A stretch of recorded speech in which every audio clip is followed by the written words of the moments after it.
degmada Garadag waxa ay ka mid tahay degmooyinka waaweyn ee gobolka Sanaag waxaana degsiimada degmadaasi la bilaabay in la magaaleeyo hilaadii 1936 waxay darajada degmanimada qaadatay sanadkii 1964 waxaana ka mid tahay degmooyinka ugu horeeyay ee la darajeeyo muddo ku simatan iyo waagii uu san cadaaluhu ka talin jiray geeyga Soomaalida waxay ku taal buqcad istiraatiiji ah oo dhaxaysa gobolada Togdheer, Sool, Saaxil, Saraar kuwaas oo cabir masaafo isku dhow wada jira waxa ku nool dad lagu qiyaashay 35 ilaa 40 oo qof oo degmada gudaheeda iyo deegaamada hoos yimaada kuwaas oo gaadhaya 24 tuulo ay xukunto degmadan oo ku caabaxday nabadeynta waxay dhaxal u heshay guurtii ay samatalisnimadeedu tahay mid qoriisu dhiib ah oo ay kala dhaxalsadaan dadka reer Garadag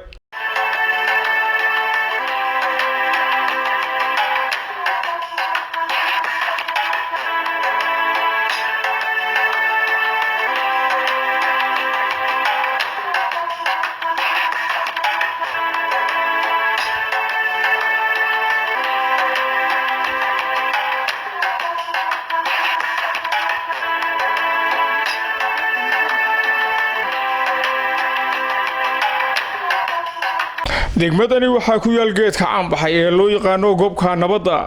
kaasi oo lagu xudun xidhay tiraba dhowr jeer nabad waarto oo ay madaxsadaan dhammaan ummadda dhul wadaagta ay ku nool gobolada Sanaag, Sool, Togdheer, Saaxil bari iyo Saraar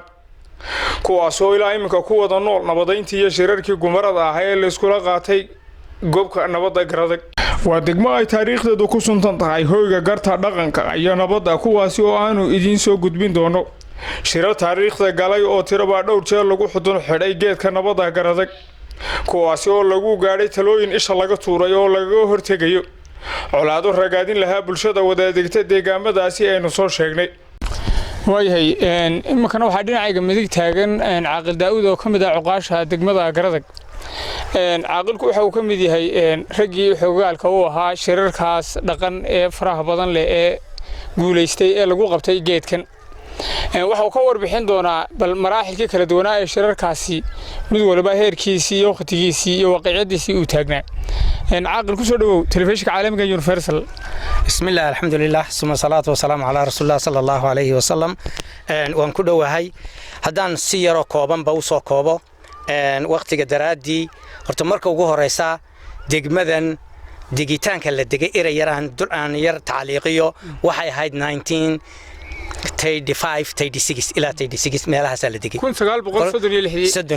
1936 xilligaas la degay haddaan ka soo gudbo dhaqanka marka laga hadlayo waxa lagu doortay oo ugu horeeyay dhaqan oo lagu caleema saaray halkan waxa lagu caleema saaray suldaankii ugu horeeyay beelaha bariga habar jeclo suldaan Ali Muuse Yuusuf waxaana ahayd xilligaas 1944 baa lagu caleema saaray suldaanka guud ee beelaha habar jeclo halkan ilaa xilliga dhaqanku waa fadhiyay suldaanka laftigiisu in badan buu fadhiyi jiray halkan waxa ku xigay markay maraaxishii soo gudubtay suldaankii isna la oran jiray suldaan Maxamed Cabdi Cali oo lagu caleema saaray isagana 2001 ayaa lagu caleema saaray ilaahay ha u naxariistee waxa uu dhintay naxariistii janna Allah siiyo wuxuu dhintay isaguna 2008 ayuu dhintay marka waxa ku xigay suldaan Carab Cabdi Cali oo isagana la doortay 2009 waxa jiray suldaan kale oo lagu caleema saaray oo beesha Saad Yoonisa ayaa isagana halkan lagu caleema saaray waxaana lagu caleema saaray 2010 isagana halkan lagu caleema saaray waxa isagana jiray suldaan Cabdiraxmaan Axmed Haybe Abiyan oo isagana ah suldaanka beelaha reer dood ee bariga waa farabadan yihiin isagana halkan lagu caleema saaray geedkan sulaadiinta dhamaantoodba halkan lagu caleema saaray gebi ahaanbana sidaa la soo taaliiqiyay ee uu maayarka uu ka soo hadlay waxay ahaayeen meeshu waxay dhaqan u lahayd shirar nabadeed in la isugu yimaado ay najaxaan shirka u dambeeyay suldaan madaxweyne Axmed Maxamed Maxamuud Silaaye iyo lagu heshiisiyay iyo Salebaan Maxamuud Aadan markii halkan siyaasadda garabka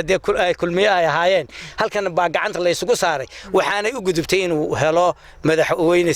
Silaayo inuu markaa de kursiga sidaa ku helo waxa kale oo jirtay aasaaska 93kii ee colaadii xukuumadii Siyaad Barre markii laga soo doogay halkan baa laga bilaabay ilaa iyo Boorama la waday shirka halkan ma ahayn shir beelad halkan ku qaydmay waxa laga qabtay Burco Laascaanood Boorami ayaa loo gudbiyay saasu wajiyadiisa kale isagoo sidaa u socdo dadkiisa soo gacan xaal u wada socdo marka shirkaasina nidaamkaas buu lahaa shirkaasi wuxuu ahaa lagu qabtay halkan xilligii 2008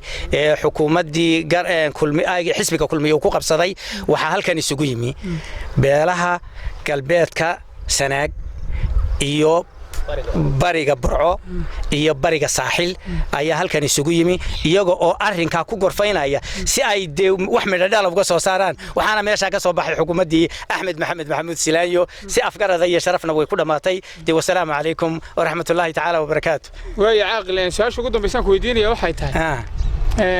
galbeedka Sanaag in badan colaad baabdooyinka ugu dambeeyay ka jirtay idinku cuqaashi garadag baatiin waa maxay doorkiina ku aadan nabadaynta halkaas colaadaas inta badan soo noqotay doorka iyaga ku aadan waxa weeye wax la yiri wax walba qadarka Ilaahay bay ku dhacaan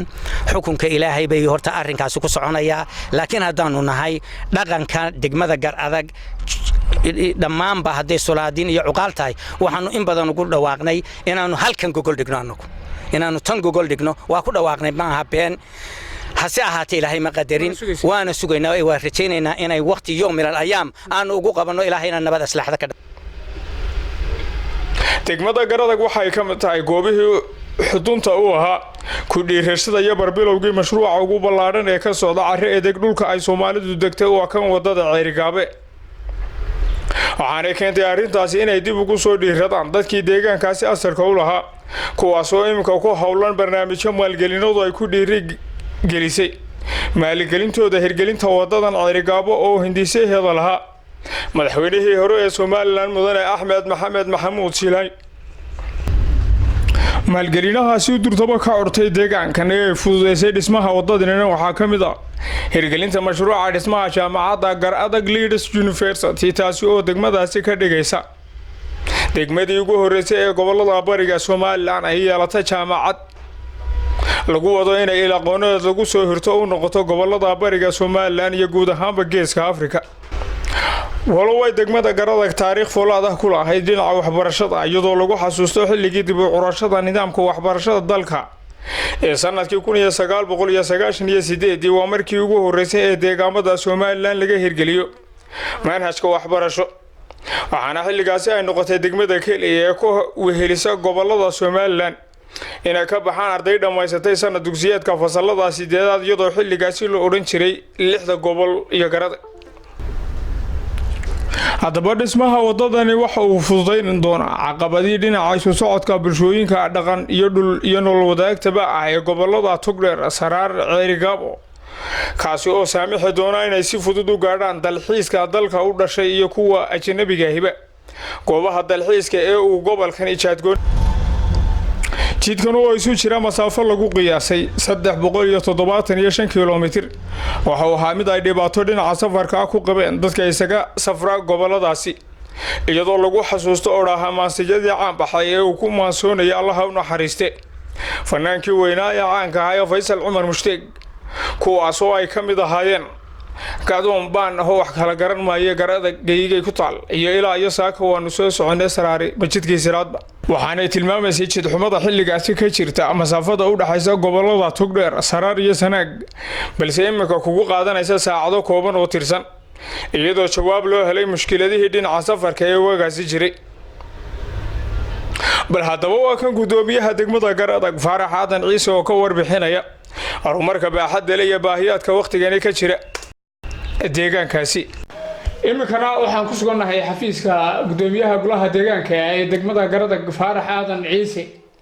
kaasi oo wax ka weydiin doono isla markaana nuuraysi kala yeelan doono horumarka baaxadda leh ee ka socda degmada Garadag iyo deegaamada hoos yimaada gudoomiye ku soo dhawow telefishinka caalamiga ee Universal waa ku dhawahay waad maasantihiin waxaad ka warbixisaa gudoomiye waxa jira horumar ballaaran oo aad ku howlantiin mudooyinka ugu dambeeyay aad ka wadaan gudaha degmada Garadag iyo deegaamada kale ee hoos yimaada bal waxaad warbixin kooban naga siisaa horumarka kala duwan aad ku howlantihiin. بسم الله الرحمن الرحيم aad baan soo dhaweynaya marka hore bahda saxaafadda gaar ahaan telefishinka Universal oo halkan ugu soo booqday waxaan dhinaca horumarka haddaan kaga sheekeeyo deegaanka socda waxa ka ugu muhiimsan waxa kamid ah wadadii oo imika maraysa magaaladii oo magaranaysa dhinaceedii waqooyi ka sii socota waxa jira iyaduna dayactiro iyo dib u dhis aan ku sameynayno matalan meel ka mid ah magaalada sida sariibada oo kale iyo maxaa ku dhacday meelaha biyoodada waxaan kala dayactir ku sameynaynaa banayn wada banayn baanu sameynay sanadkana wadooyin dhowra oo magaalada uga xidhnaa waanu furnay qaar waxa weeye waanu dib hagaajinay dib habeyn baanu ku sameynay marka dhinaca adeegyada bulshadana waxyaalo fara badan ay kamid yihiin iyadana waxbarashada iyo biyaha iyo caafimaadka dhinacana adigu waxaan ka sameynay adigu horumar baan ka sameynay dhinaca caafimaadka ilaa MCH dhowra baan furay inta muddo aan joognay waxaan sameynay ilaa waxa ku ekaa hal MCH ay magaaladu lahayd ama deegaanka oo dhamay u lahaa MCH waxay marayaan 4 MCH baan ku soo saddex baan ku soo kordhinay sida MCH gowsa weyn oo kale ka Eelcado oo kale iyo ka Fadhigaab oo kale marka adeegyada caafimaadku aad u wanaagsan yihiin hay'ado badan oo naga shaqeeya way jiraan oo naga taageera iyaguna dhinaca medication iyo wacyigelinta iyo mobile teamadana way jiraan marka waxyaalaha kale jira dhinaca waxbarashadana waxaa kamid ah dugsiyada hoose dhexe oo guud ahaanba wada gaadhay tuulooyinka degmada hoos yimaada dugsiyada sare oo iyaguna soo kordhiyo oo sida dugsiga sare Fadhigaab oo isaguna insha Allah qabyaha oo soo dhismi doona waxa kale oo isaguna jira jaamacadii oo iyaduna ka bilaabantay degmada dhowr bilood ka hor hadda iyaduna ku jirta gibigib la rajeynayo sanadka cusub insha Allah ta'ala la furo marka dhinacyada waxbarashada horumaradaas laga sameeyay dhinaca biyaha waxa la sameeyay elbiyoodyo fara badan eelasha shaalo waliska oo aad fara badan ilaa 70 elbi gaarayaan inta deegaanka laga qoday sidoo kale eelasha kale iyaguna ku shaqeeya solar systemka iyaguna waxa weeye aad u badan yihiin oo magaalada sida Gowsa Weyne Eelcado Fadhigaab Garadag meelaha iyaguna in badan bay gaarsiisan yihiin marka dhinaca wadada waxaad sheegtay in wadadii ay xawli ku soconayso siyaasadda wadada marka maamulkiina Garadag iyo deegaanka Garadag kaga aadan maxay tahay laaniga waxaan gaadan inaanu shaqaalaha ama howlwadeennada wadada aan dhiirigelin u sameeyno isla markaana aanu iskarab taagno baa naga go'an waayo waxaan nahay dadkii markii uu horeeyay wadada madaxweynihii Siraayi markuu wadada uu hindisay isla markaana uu soo bandhigay bulshooyinkii ugu horeeyay ka qayb qaatay yani moral ahaan iyo dhaqaale ahaan uga qayb qaatay ay dadweynaha degmada Garadag ahaayeen marka imikana iyadoo naga dhex bilaabantay oo maraysaba waxa weeye aad baan ugu helanahay dhiirigelin badan baan haynaa guddoomiyayadana waxaa xusid mudan oo sidoo kale jirta dad baa jira dadkii ay abaaruhu soo barakiciyeen abaarihii adkaa ee kal hore ku dhuftay dalka gaar ahaan gobolada bariga Soomaaliland waxaanu intii aynu kormeer ku jirnay waxaanu arkaynay oo liishaan kamaradaha ugu qabanayeen in ay jiraan dhul dad fara badan oo ku sugan goobo fara badan oo ADB dadkaas iyaga xaaladooda ka waran taageero nuucyo aad u fidisaan dadkaasi horta waa jiraan wayna ku badan yihiin deegaanka degmada Garadag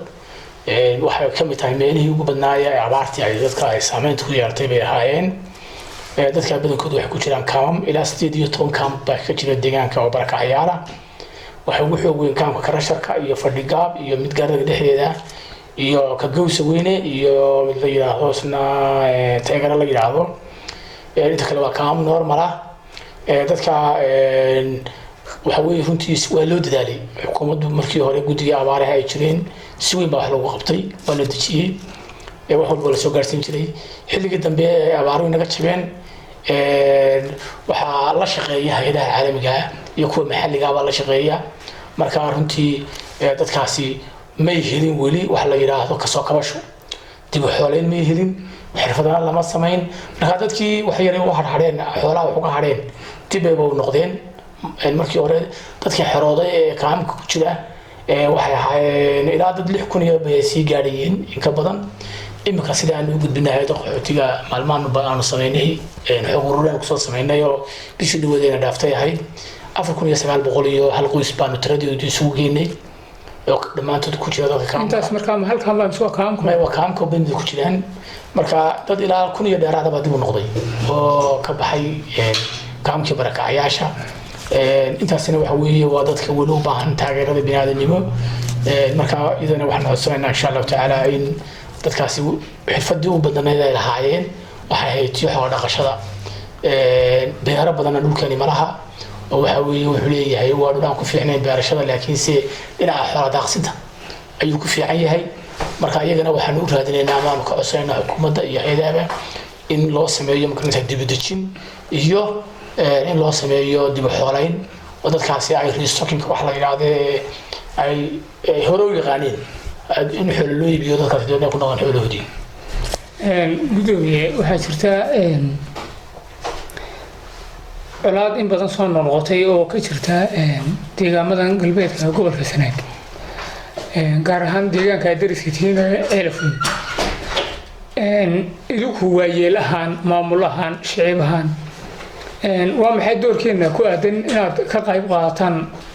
nabadeynta deegaanka walaal anagu aad baan uga qayb qaadanay waxaan ahayn deegaanaha baan soo xignaa degmada Elfin oo dadkayagii dadka islaynaya marka waxa weeye dadka wacyigelin badan baan ku sameynay waxaan u dirnay maxaa ku raadayay media waxa loo mariyay wacyiga waxa loo mariyay in mabaaqiya loo mariyay loogu baaqayo inay dadkaasi istaayaan nabadda ma garanaysa ay ku soo celiyaan dadku nabadda ku soo noqdaan waxa weeye waxaan ka rajaynaynaa ilaahay boqoda burcad isu mariyo iminkana waxa weeye way isku maqan yihiin way iska roosadeen in odayaashii cuqaashii iyo boqorkii iyo niman fara badan oo labada dhinacba ayaa shaqaynaya nabad bay wadaan xukuumaddu way la wadaa annaguna ka degmaahaan markii horeba cuqaasha deegaanka iyo waayeelka iyo waxgaradka iyo dhallinyaraduba waxay sameeyeen fariimo badan bay u direen waxay sameeyeen baaqiyo fara badan waxay joojiyeen halisa badan oo dhici lahaa taasaa sababtay markaa inay colaadii sii socon weydo oo ay colaadii deegaanka ay ballaaran weydo ayay sabab bay u ahaayeen dadka reer Garadag iminkana weli waa u diyaar oo waxay u diyaar yihiin in dadka walaadahooda ay ilaahay afkarad isu dhex mariyo iyaguna ay ka qayb qaataan hadday suuragal tahay ay gobosha nabadeedba ay halkan u dhigaan gudoomiye waxaa jirta dadka reer bariga ah ama gobolada bariga ka soo jeeda waan idhaahdee inta badan waxa ay saliu ka muujiyaan nidaamka maamul daadejinada dalka haddii ay ahaan lahayd wasaaradaha kala duwan ee dalka iyo haddii ay ahaan lahayd keenista iyo in lagu soo attach gareeyo hay'adaha caalamiga ah ee ka shaqeeya dalka arrinkaas ka war walaal arrinkaasi gobolka Sanaag aad buu dib noogu hayaa sida la moodayo maaha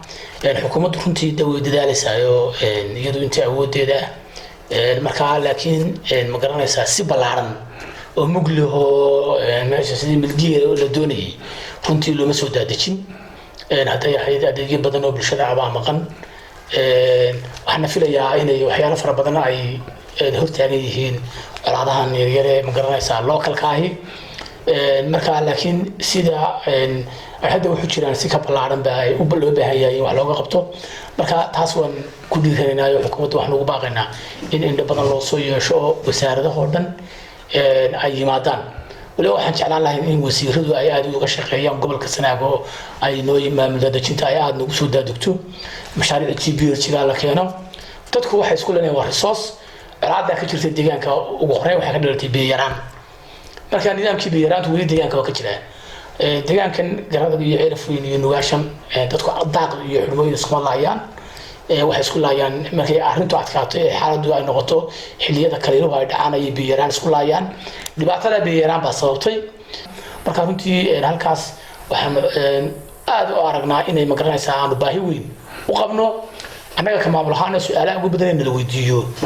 aanu dawladna gudbino aanu kadibna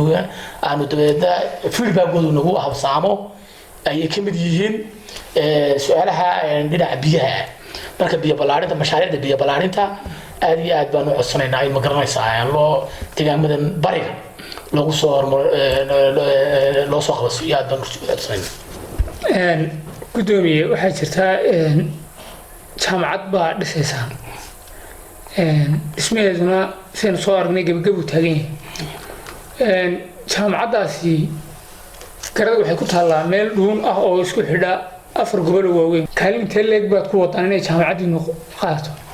kaalin muhiim bay ka qaadanaysaa waxa weeye mar haddii meesha waxbarasho timaado waxaa yaraanaya ma garanaysaa nidaamyada dadkan aan fahansanayne dagaalada sokeeye waxaa bilaabaya ama haddii loo tilmaamona markay arkaan dad waxbaranaya dadku waxbarashada nolosha ku fahmayaan marka runtii jaamacaddan aad iyo aad baanu u soo dhaweynaynaa waxaan noo filaynaa inay dad badan ka soo qayb qaadan doonaan in ma garanaysaa barnaamijyo badan oo nabadda lagu xaliyana in lagu baran doono ay qayb ka noqon doonaan baanu rajaynaynaa marka dadka waa adeeg loo soo dhaweeyay halkii la oran lahaa nabadda sidee loo xalilaa dadku horta nidaamyada nabadda loo xalilo waxna kuwana waa kuwa ma garanaysaa details oo qodobeysan qaarna waa qaar ay ku yaqaaniin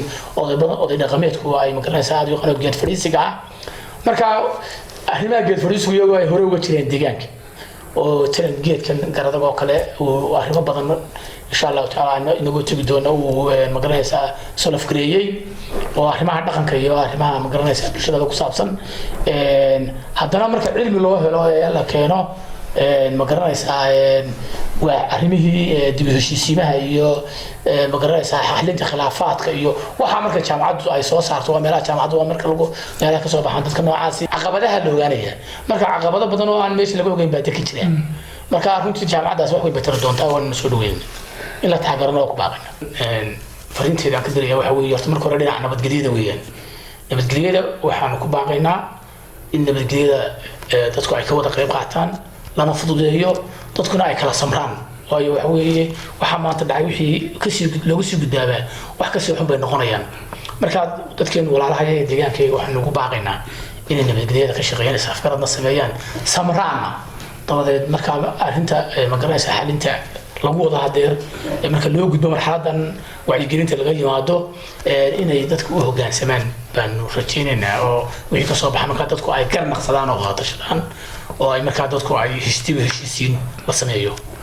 waan dhinaca nabadda kaga baaqaynaa way kaasina wuxuu ahaa gudoomiyaha degmada garadag faarax aadan ciise oo aanu waraysi kula yeelanay xafiiskiisa maamulka golaha deegaanka ee degmada garadag dhinaca kale waxaa jira horumar isku dhafan oo ay ku tallaabsadeen maamulka golaha deegaanka iyo degmada garadag iyo bulshada deegaankaasi oo kuwa u heelan isla markaana aad ugu dhagan nugul inay ka qayb qaataan nooc kasta oo horumarineed oo ay tusaale fiican u tahay ka qayb qaadashada iyo dhiirigelinta jidka weyn ee isku xidha